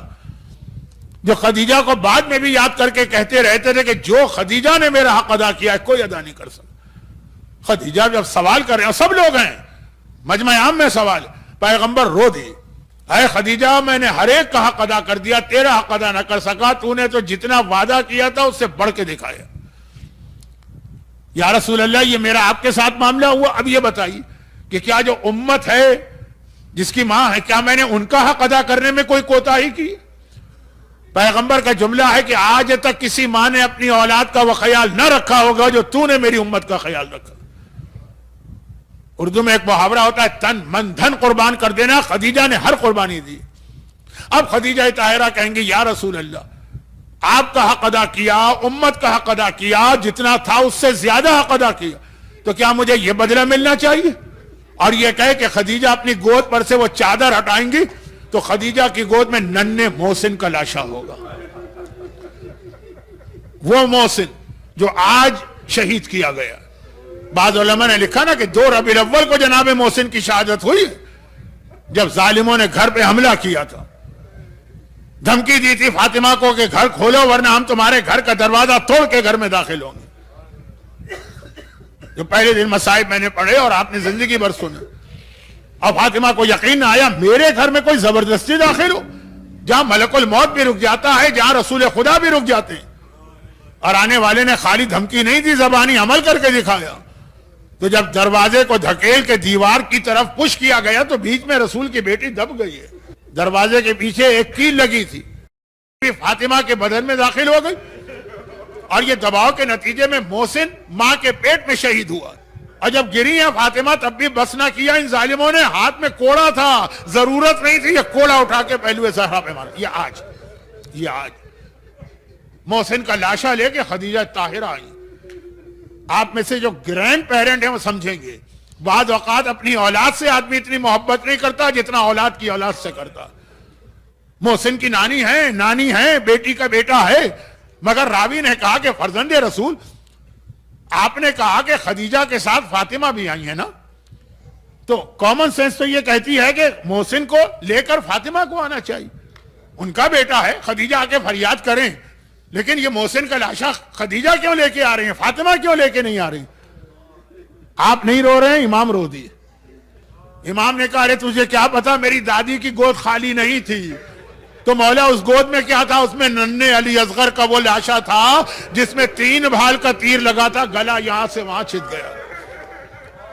نانی نواسے کا لاشا لائی ہے، دادی پوتے کا لاشا لائی، اور کربلا کے تمام شہیدوں میں فاطمہ کو اصغر کا اتنا دکھ اور صدمہ ہے کہ جب میدان قیامت میں فاطمہ کی سواری آئے گی اور اعلان ہوگا کہ اے قیامت والوں اپنی آنکھیں بند کر لو، رسول کی بیٹی کی سواری آ رہی ہے، اعلان ہوگا اے انبیاء و مرسلین آنکھیں بند کر لو، رسول کی بیٹی کی سواری آ رہی ہے، اعلان ہوگا اے محمد و علی آنکھیں بند کر لو، فاطمہ کی سواری آ رہی، تب پیغمبر سوال کریں گے خدا بندہ یہ تو میری بیٹی ہے، میں اپنی آنکھیں کیوں بند کروں؟ علی کہیں گے یہ تو میری زوجہ ہیں، میں اپنی آنکھیں کیوں بند کروں؟ خدا کی طرف سے جواب آئے گا اس لیے یہ محرم و نامحرم کا مسئلہ نہیں ہے، اس لیے آنکھیں بند کرو کہ آج فاطمہ جس حالت میں آ رہی ہے باپ دیکھ نہیں پائے گا، شوہر برداشت نہیں کر پائے گا، کیونکہ قیامت میں بھی فاطمہ ٹوٹی ہوئی پسلیوں کے ساتھ آئیں گی، پہلو پہ کوڑے کے ساتھ آئیں گی اور بارگاہ الہی میں پہنچیں گی۔ آخری جملے، خدا بندہ یہ امت نے مجھ پر ظلم کیا ہے، تفصیل بتائیں گی، میں نہیں بتا رہا ہوں، لیکن اے خدا اس وقت میں صرف یہ چاہتی ہوں کہ میرے لال کا ماتم کرنے والے انہیں شفاعت کرا کے جنت میں لے کے جاؤں۔ خدا بندہ میں ان کی شفاعت کرنے آئی ہوں۔ خدا کی طرف سے آواز آئے گی فاطمہ شفاعت کے لیے تو آئی ہو، کوئی سامان شفاعت بھی لائی ہو؟ جواب آئے گا ہاں خدا بندہ شفاعت کا سامان لائی ہوں۔ اور کیا شفاعت کا سامان ہے؟ ایک مرتبہ فاطمہ گود پھیلائیں گی، اصغر کا خون بھلا ہوا کرتا۔ خدا بندہ یہ شفاعت کا پہلا سامان ہے، دوسرا سامان کیا ہے؟ عباس کے دونوں کٹے ہوئے بازو۔ خدا بندہ یہ میرے لال عباس کے بازو ہیں، بازو ہے عباس شفاعت کرائیں گے، اصغر کا کرتا شفاعت۔ اجرکم علی اللہ علی ولانت اللہ علی اعدائہم اجمعین۔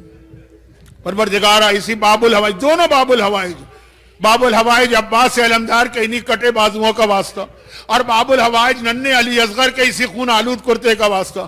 جو مومنین و مومنات آج کے مجلس میں صف اعضاء پہ آ کے بیٹھے ہیں، ان کے گریے کا واسطہ انہیں دنیا اور آخرت کے ہر گریے اور پریشانی سے محفوظ فرما۔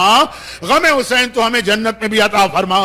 خداوندہ صاحبان حاجت کی حاجتیں پوری فرما، مرحومین کی مغفرت فرما، بیماروں کو شفائے کاملہ عطا فرما، ظہور امام میں تعجیل فرما۔ ماتم حسین۔